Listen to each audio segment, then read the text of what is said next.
Immortality. What does that mean? To live an eternal life. To be free of the restraints of humanity, of hunger, of pain, of rules and regulations. What does that mean for the individual? What does one do with this newly found freedom? Indulge in hedonistic pleasure, pursue their passions, or maybe revenge? In the realm of the dead, Yamotsuki grows a gigantic tree called Yamotsuki. Whoever eats one of its fruits will gain the ability to reside in that realm for all of eternity. That fruit is indispensable for someone to become a resident of Yamotsuki, to be immortal. Nawa Kanetsugu, 35, sentenced to 18 years of imprisonment for murder and attempted murder. In recognition of your good behavior in our establishment, and the willingness to repent you have shown, from today onwards you are released under parole. Anger, resentment, pain, injustice. How does one come to terms with reality that suffocates them, that crushes them down, punishing them whilst their root of all suffering walks away free, free to perpetuate their acts of violence, free to destroy families and to shatter their loved ones? For Nawa Kanetsugu, it is simple, a deep loathing, a hatred so unimaginable it morphs itself into a twisted emotion, that is, revenge. Nawa thought that he was blessed with a prosperous and happy life, a beautiful and caring wife, a lovely daughter, a family that he could hold on to, could devote himself for the rest of his life. But life can fall easily, and its perfection can shatter in a matter of minutes. And unfortunately, that tragedy befell upon Nawa and his family. Coming home to a viscerally gruesome scene, a dead and violated wife and the cold, small corpse of his daughter on the ground, the man breaks.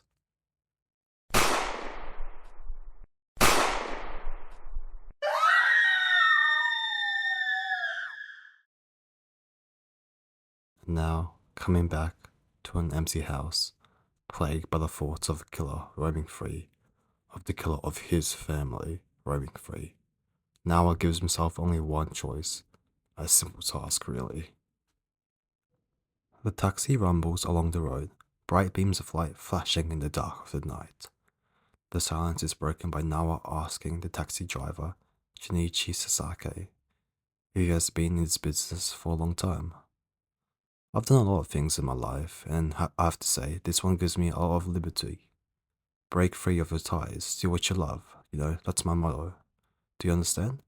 After all, living freely is the most important thing of all. Would you agree, mister? But is it really that important when we consider the impact it has on others? How much leeway can an individual get before their decisions have inconsolable consequences? What happens if the freedom that they desire starts to bleed into the destruction of others? What lines should we not cross? The silence is defeating. Sasaki wakes up, arms bound to a rickety old chair. His face, a mix of confusion and fear. What the? What am I doing here? Is someone there? Help me. Alright. Seems like you haven't forgotten my wife and daughter's faces. The clang of the metal pipe echoes throughout the whole building, and with it, a promise of pain, torture, and suffering. Wait, Mr. Nawa, please listen to me. Surely you've heard right? I was only following Miyamoto's orders. I didn't have a choice. And again, this concept of freedom and choice comes up. When faced with an insurmountable force, a force that threatens one's existence, what does Sasaki do? Simply shift the blame and act like a coward. Just deflect. And now he shall pay the price for his cowardice and selfishness.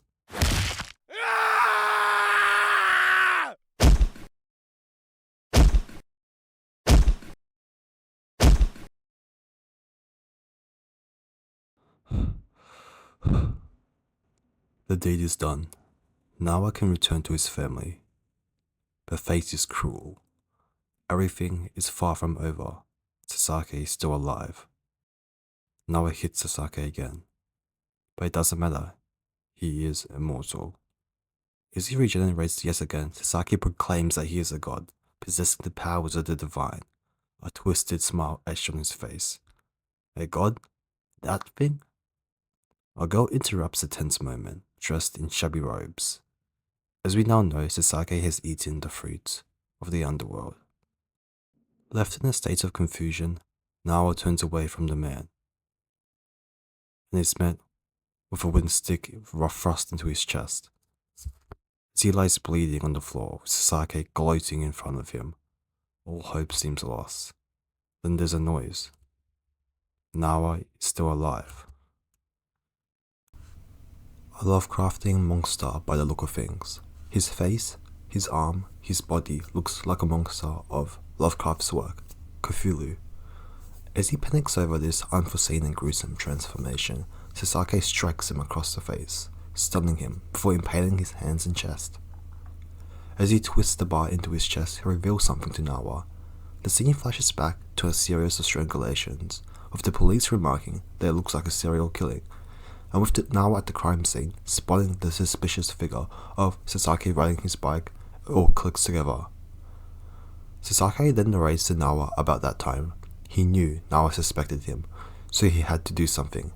He went to his house to kill him. But what he found was not Nawa, but his family. "How do you feel, Mr. Hero? You're the reason your family was killed." With Nawa convulsing on the floor, Sasaki approaches the young girl, intent on killing her. "Who could possibly kill me?" "Me and my partner, Nawa Katanatsugu." Emboldened by rage, Nawa strikes Sasaki again and again. "Don't make me repeat myself. No matter how hard you punch me, I won't die." "Oh, but he will." Nawa sees something inside Sasaki, a seed. Thrusting his hand inside Sasaki's chest, he grabs hold of that seed. When you eat the fruit, it spreads its roots to all of your body, and if you remove the seed, your body cannot regenerate. The girl congratulates Nawa on the job. "Well done. Now it's my turn." Nawa wakes up. He's still alive. As he heads downstairs, the girl is waiting for him. A tentacle-like monster appears as well, introducing itself to Nawa as Yokamizumi. As he explains to him about the fruits of the underworld, how immortals can sense each other by sound and more, he asks him to help them exterminate all immortals. After all, he possesses the hand of the Shinigami, the power to remove these seeds from these immortals. Nawa asks, "Why me?" Who knows? To use the words of your daughter, you're a hero of justice. Again, this phrase comes up. His daughter utters it, the man he despises utters it, this girl in front of him utters it. What does it really mean to be a hero of justice when you cannot even save the ones you love? So he tells them to leave. He does understand that his body is not normal, but he cannot become a hero of justice. But there's one thing that still shocks him. Sasaki is still alive. The rain is falling heavily. Injured and despondent, Sasaki talks to a mysterious man in a suit, telling him of a woman fighting the abomination of the seed that was implanted in him. Cloaked in black and bearing a large scythe, he notices that she's a Shinigami, and then he asks the man for a favor, to please have another fruit, to the disgust of the other man. And then this man's face is revealed, the king of immortals, the one who harvests the seeds that were stolen from the underworld 4,000 years ago. We see that this individual reveals his motives for harvesting and spreading the fruit. This man simply wants for people to be happy. But is their happiness justified for the pain that they spread to others? I don't think so. Sasaki is a selfish person. He'll do anything for his happiness. Nawa is still searching for Sasaki, and he hears something, a voice calling out to him, pleading for him to help. He has just found another immortal. It's nighttime as he pulls up to a house. He recognizes the taxi. It's Sasaki. There's a basement or some underground room that he finds. Chains hang on the wall. There's various tools on benches. And then there's a naked woman. "Welcome, Mr. Nawa, to my castle." When Nawa awakens, he's chained up, witnessing Sasaki violating a woman. Nawa, in immense pain, In anger, shouts to Sasaki to stop, and then he realizes this girl is immortal too. 7 years ago, he had kidnapped the girl and made her eat the fruit. A truly twisted individual. His sickening smile contrasts the woman's face and her pleas for her death. Sasaki stabs Nawa and keeps cutting and slicing him. What's the point of even doing this if Nawa's immortal? Oh, but it's not. It's revealed by the king of immortals that the will of Yomotsuhegoi eats away at the soul of its host, eventually taking over the personality of its host.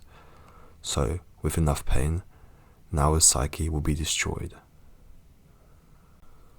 Nawa's agonizing cries are like bliss to Sasaki's ears. Keep regenerating. Keep forgetting about revenge. Forget about your dead family. Forget everything. How about it? You're at your limit. That's enough. Surrender yourself to me. I'll take your body. Nawa's phone rings as the girl with the scythe tries calling him, but it's Sasaki who picks up. Mr. Nawa is waiting, but he won't be waiting for long. We finally get a glimpse of the will of the Yomotsuhegoi, a creature that resembles Cthulhu, wings sprouting from its back, an amalgamation of tentacles. It speaks to him. It has felt its rage. My rage? Yes. Your rage, amassing an endless amount ever since he became an officer. Rage against vile and evil acts, rage against justice unserved, rage against those who have abstracted you from serving your own justice, and rage against yourself, against your own incompetence. You have always suffered, but you don't need to worry anymore. I will get rid of all of it. Nawa's hesitance is unmistakable here, but it's drowned out by the will. Well then, good night. But Nawa refuses to go into that good night. He rages and rages, against Sasaki, against the monster inside of him. But why rage? Why try so hard? You've always been so miserable. Ever since your family was taken from you, there hasn't been a single day where you've been happy. You've despaired again and again. Every day, you've had to endure painful memories that threaten to tear your heart apart. That's enough. You've despaired enough. I'll kill off the bad guys for you. Forget everything and be happy. Now his eyes are downcast as he mumbles out the words forget. If he forgets, he won't know what he held so dear to his heart. His memories of his wife and daughter, so happy, skipping together and having a fun time, making chocolates for Valentine's Day, his daughter smiling, her earnest smile, her earnest face, and his family waving at him, telling him he's a real hero of justice. Sasaki slices him, but Nawa moves away such that Sasaki slices his arm. He's free from the chain. Grabbing Sasaki by his throat, he understands what he must do, but stupid and also predictable Sasaki begs for him to reconsider. Thinking that he has Nawa fooled, he raises his cleaver, and is met with a hand through his chest and through his heart. A real hero of justice fights to save people in trouble.